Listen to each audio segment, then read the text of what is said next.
Hi mga bagong scholar ng bayan! Welcome sa Office of the University Registrar ng UP Diliman.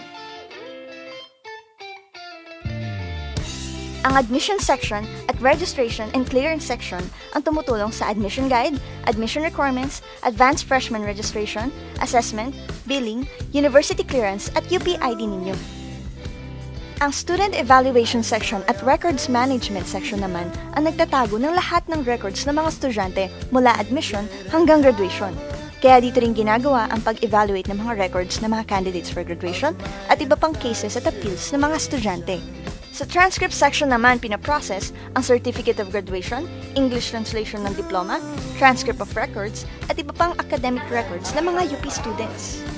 Ang Academic Information System section naman ang tumutulong sa pagpapanatili ng mabisa at mabilis na registration system ng UP Diliman students. Gamit ang CRS accounts ninyo, halos lahat ay mapaprocess nyo na online, tulad ng ChangeMat, University Clearance Application, Set of Student Evaluation of Teaching, at iba pa. Dito naman sa administrative section tinatanggap ang mga letter o appeals ng mga estudyante sa University Registrar. Basically, ang admin na nag-a-assess kung alin section sa OUR ang dapat na mag-asikaso ng case ng isang estudyante. Ang admin section din ang tumutulong sa University Registrar sa pagbuo ng desisyon o aksyon na gagawin para sa mga appeal ng mga estudyante. Kailangan nyo namang mag-research tungkol sa history ng degree program sa UP at kung gusto nyo ring malaman ng mga approved curriculum ng ating Presidente, University Council at Board of Regents, punta lang kayo dito sa University Council Secretariat Section.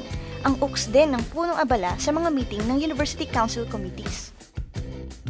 At kung meron pa kayong gustong malaman tungkol sa iba pang functions at services ng iba't ibang sections ng OUR, punta lang kayo sa OUR website.